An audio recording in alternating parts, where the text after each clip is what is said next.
Cette vidéo concerne le développement de l'écoute. Donc, nous sommes situés dans la partie 1, ressources d'accompagnement.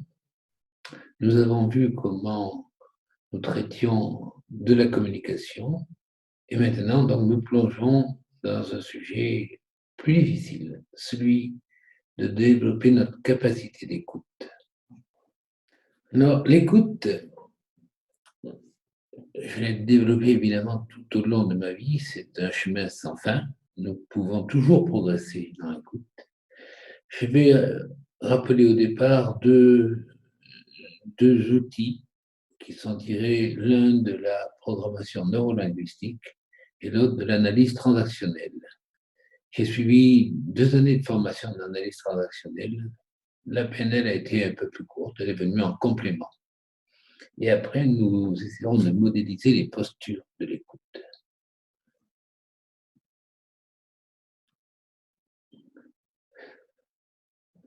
Dans la programmation neurolinguistique, j'ai découvert une façon, donc c'est un des outils les plus simples de cette technique, c'est de considérer que la communication est un processus de régulation et qu'en fait, ce processus de régulation, il se situe à 2 niveaux.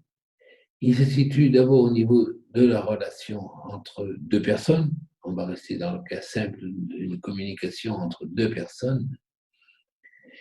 Et il y a aussi un niveau intérieur, intime, qui est la régulation dans le cadre de mes représentations mentales, ma carte du monde, comme on exprime ceci en PNL. Et ma carte du monde n'est pas la carte du monde de mon interlocuteur. La signification de ma communication, quand j'exprime quelque chose, m'est donnée par la réponse que j'obtiens. Cette phrase est capitale. Donc, je vais progresser dans ce modèle.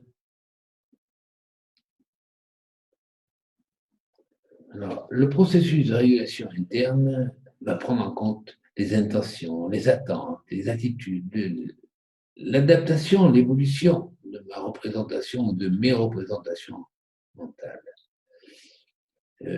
On peut dire aussi qu'on va prendre conscience de ses propres objectifs.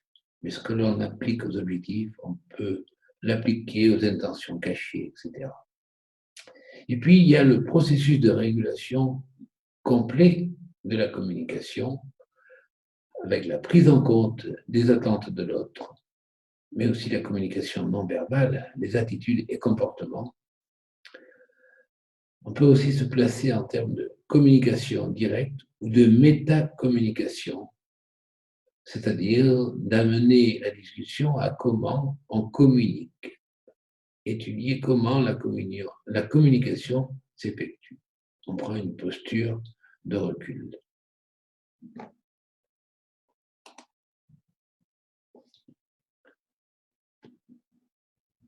Écouter et dire pour adapter nos représentations mentales.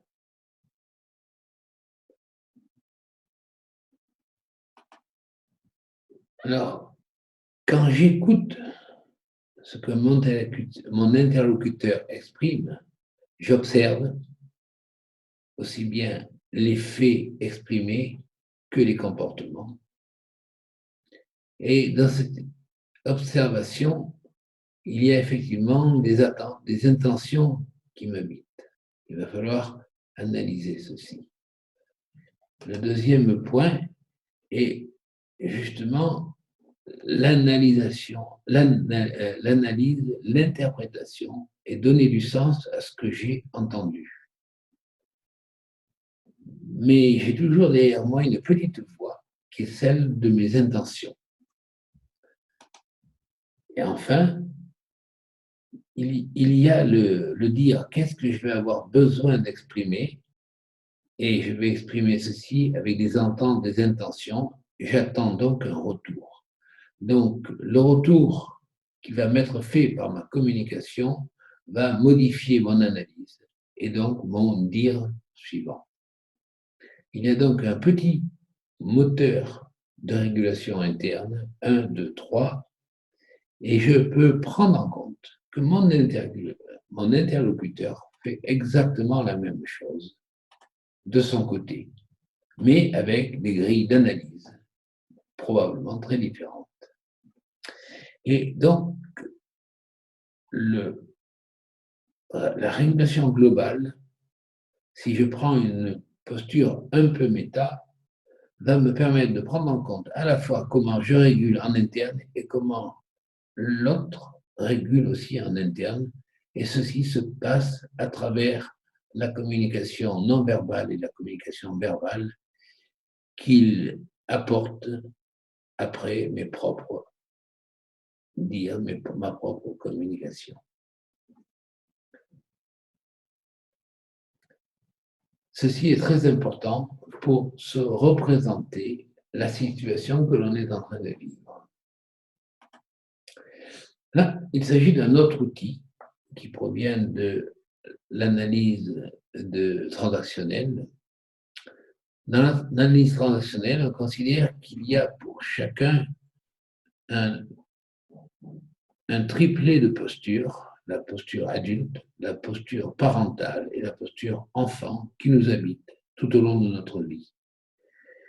Alors la posture adulte, c'est celle vers laquelle on essaie de tendre, qui fait que dans une communication, on peut communiquer de pair à pair, d'adulte à adulte. Ce que permet de diagnostiquer ce petit modèle, c'est de savoir si la communication se passe d'adulte à adulte ou alors dans un rapport parental de parent à enfant. Il ne s'agit pas de coller le rôle de la personne à cette posture. Deux adultes peuvent communiquer soit d'adulte à adulte, soit de parent à enfant, soit vice-versa. Dans la communication parentale, il y a deux grandes ressources qui sont le parent ressource et le parent normatif, celui qui dit la loi. Donc, quand on va analyser la posture parentale, on va se poser la question, est-ce qu'il est du côté ressource ou est-ce qu'il est du côté normatif? Quand on va observer la posture enfant, bien, la posture enfant peut être triple. Soit l'enfant est soumis, soit l'enfant est rebelle, soit l'enfant est créatif. Quelles que soient deux personnes qui discutent, on peut analyser, ça peut se faire de l'intérieur, dans la régulation interne d'un des communicants, ou ça peut se faire en extérieur par une troisième personne qui écoute la discussion entre deux personnes. Quelle est la relation? Est-ce qu'elle est parentale ou est-ce qu'elle est d'adulte à adulte? Quelle facette de ma personnalité communique avec quelle facette de la personnalité de mon interlocuteur? Voilà un petit modèle qui est très, très utile pour repérer. Donc, c'est une forme de grille d'écoute qui peut nous aider à progresser dans notre capacité d'écoute.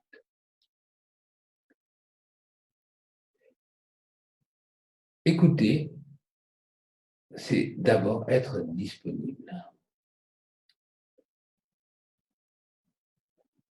D'écouter, c'est très proche de ressentir.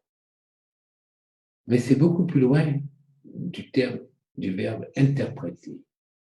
Dès que l'on interprète, on sort de l'écoute, on l'analyse, on va en faire quelque chose qui va être le retour de cette écoute.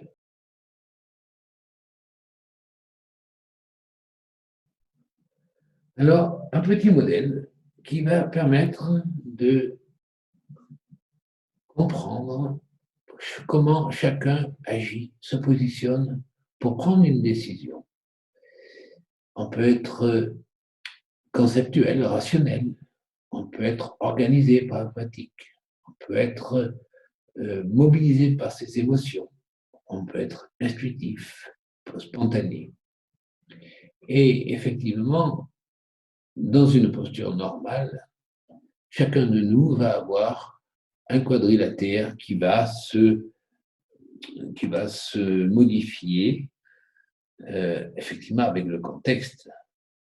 Donc, on va essayer d'avoir, par exemple, une posture normale. On est peu intuitif.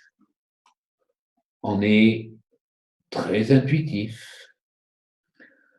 On est peu rationnel, on est très rationnel, peu organisé, très organisé. Mais comment ce quadrilatère vert, par exemple, qui peut représenter la posture normale, va évoluer sous stress? Eh bien, on peut très bien effacer la dimension émotionnelle, devenir plus froid, développer énormément l'aptitude intuitive au détriment du rationnel et de l'organisé, du pragmatique. Une autre posture complètement symétrique, c'est celle-ci. La posture normale, elle est très intuitive, mais au moment du stress, eh bien, l'intuition est bridée et c'est au contraire une prise de temps pour pouvoir rationaliser, s'organiser. Et l'émotionnel peut soit fluctuer vers une grande valeur, c'est-à-dire une grande emprise émotionnelle, ou quand même se réduire. Pour chacun, il y a deux postures sous stress et normales qu'il est intéressant de prendre en compte. Ensuite, il y a différents types de stress, donc on peut nuancer le propos. C'est déjà un premier pas dans l'écoute de soi. Comment on fonctionne? Alors, je vais maintenant proposer 7 étapes dans la progression de l'écoute. Au départ, on peut imaginer que la personne E, c'est celle qui écoute, et la personne D, c'est celle qui va dire, qui va s'exprimer. On peut dire que la personne qui écoute, au départ, elle se trouve face à un mur qui lui interdit d'entendre ce que D va dire parce qu'elle est aveuglée par ses propres objectifs. Elle va entendre D à travers le filtre de ses objectifs. Ça peut être ses objectifs, ça peut être ses attentes, ses désirs, ses intentions, ses besoins explicites ou cachés.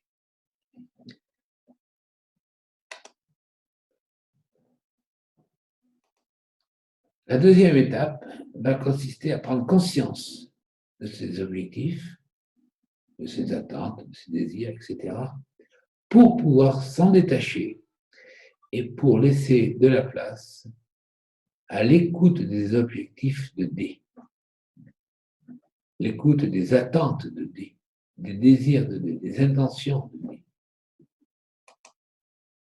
Voilà, donc on laisse de la place et une fois que cette place est prise, on va pouvoir accéder à l'étape 3 qui consiste justement à sortir de ces pompes et à s'installer dans les pompes de l'autre.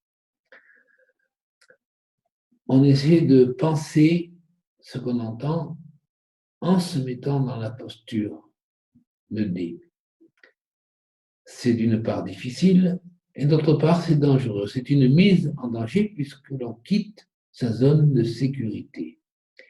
Entrer dans l'écoute profonde, c'est une mise en danger personnelle que l'on va maîtriser, d'une part par un travail, un accompagnement, quand on va aller dans une écoute profonde, mais cette posture de se mettre dans les pieds de l'autre, c'est-à-dire de se mettre du même côté du mur, ne signifie pas qu'on va y rester éternellement. C'est durant le temps de l'écoute. J'essaie de comprendre ce que me dit l'autre, de le comprendre dans l'intérieur de ce qu'il peut dire, exprimer et de ce qu'il ne peut pas dire. Ce seront les signaux faibles et aussi le langage corporel qui vont me renseigner sur où en est D, qu'est-ce qu'il exprime. Et effectivement, dans la prolongation de cette étape d'écoute, E va pouvoir exprimer quelques questions pour laisser venir le contenu le plus explicite et le plus significatif de ce que veut dire D. Donc, dans cette étape, il n'est absolument pas question d'exprimer le moindre désaccord. Le désaccord doit être tu. Il pourrait être exprimé dans un autre temps quand on est sorti complètement de cette période d'écoute. Alors, l'étape 4 consiste à prendre en compte à la fois les objectifs de D, je rappelle les objectifs, les désirs, les attentes, etc., et aussi ses propres objectifs. C'est-à-dire que eux, l'écoutant, se met en posture méta de voir à la fois la communication de ce que cherche à exprimer D et de ce que cherche à exprimer eux, et comment eux écoutent D, et puis aussi, on pourrait aller plus loin, comment D écoute eux. Donc, nous sommes en train d'analyser le processus de régulation externe entre deux personnes, et c'est la personne E qui le fait, en même temps qu'il est en train de continuer son projet d'écoute ou de communication, écouter dire, suivant le contexte. Donc, cette posture d'analyse méta peut être partagée. Elle peut être partagée et E va amener D à prendre en compte lui aussi les objectifs de chacun. Cette étape 5 peut être liée à deux situations très différentes. La première consiste à essayer d'engager une forme de dialogique, donc sortir des logiques d'opposition, de dialectique, d'argumentation, pour dire, bien voilà, moi je pense ça, toi tu penses ça, tu as raison de penser ce que tu penses, j'ai raison de penser ce que je pense. Nous ne sommes pas accordés et nous pouvons comprendre ce désaccord et l'accepter. Ensuite, nous pouvons effectivement approfondir en disant à chacun l'autre comment argumenter, etc. C'est un autre débat, nous sommes complètement sortis de l'écoute. Il y a une étape 6 qui consiste à prendre en compte, dans une seconde posture méta, comment s'est réalisée l'étape 6. Comment l'écoutant a pu mettre en posture d'écoutant méta celui qui était en face de lui. Ça ne se passe pas dans la vie quotidienne, c'est uniquement quand celui qui joue le rôle de dire est en train d'apprendre lui aussi à développer son écoute, apprendre à découvrir les postures méta, ce que j'ai appelé aussi la caméra cachée, qui m'observe en train de faire ce que je fais. Et cette étape va être, il est possible, elle va être partagée en posture 7, en amenant D à prendre lui aussi ce deuxième niveau de posture méta. C'est-à-dire que D est en train de développer son aptitude d'écoute à un niveau d'accompagnement, à un niveau de coaching. Donc voilà les 7 étapes dans les degrés de profondeur d'écoute, de capacité de prise de recul, de prise de distance et de posture méta.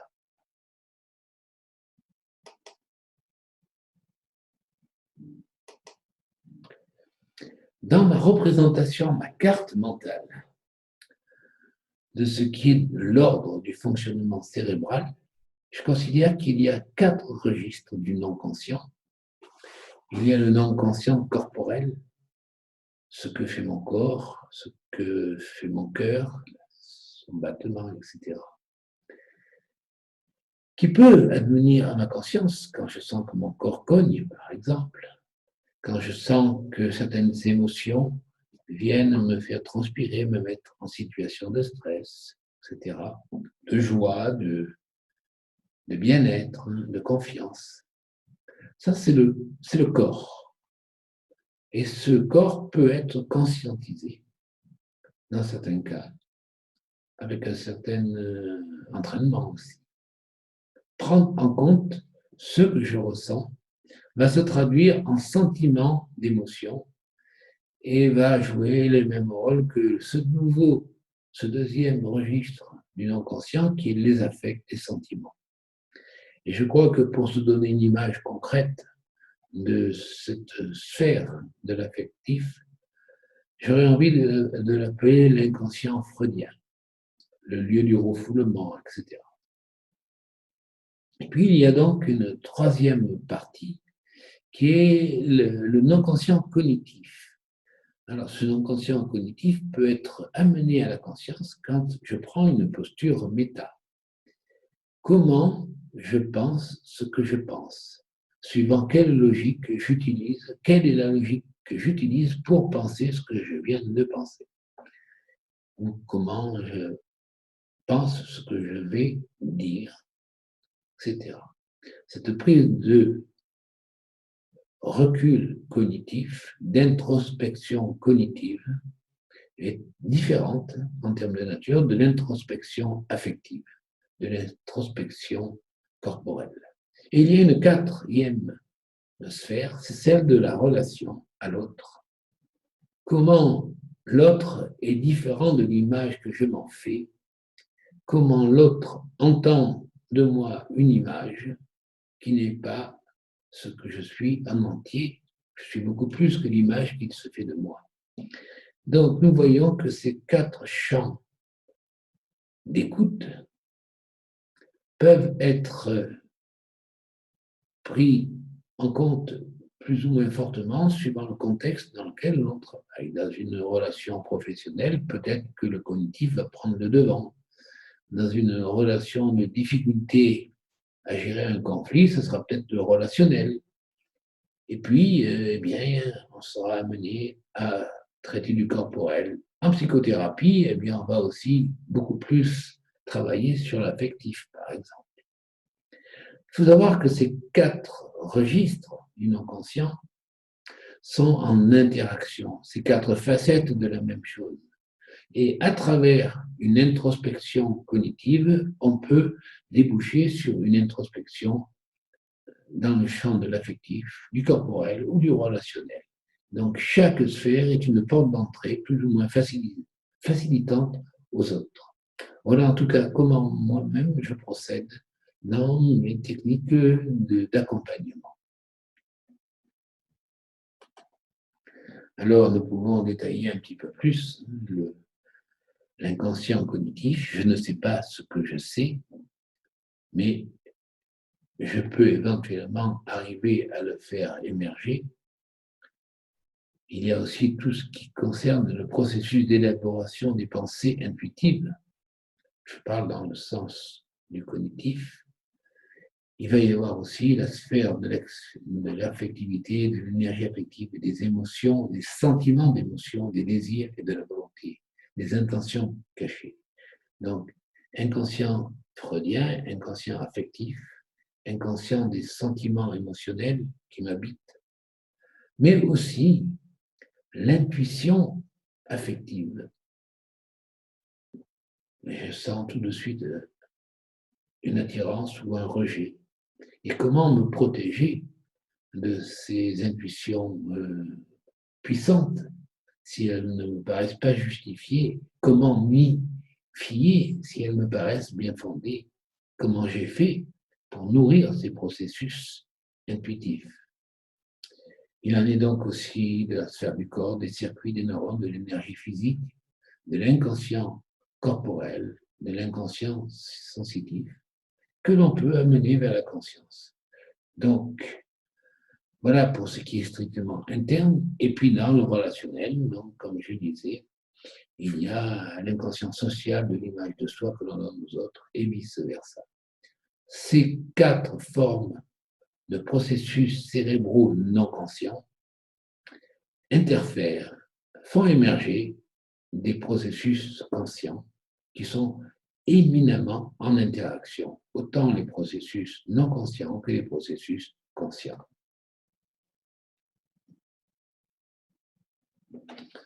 Alors, je dirais qu'en synthèse, pour cette partie 1 de la communication et de l'écoute, c'est que l'écologie du nous, la prise en compte de l'intérêt, notre propre intérêt et de l'intérêt de l'autre, des autres, a pour souci de survie, le développement et l'épanouissement du groupe et des personnes qui le composent, dans un contexte, dans un environnement donné.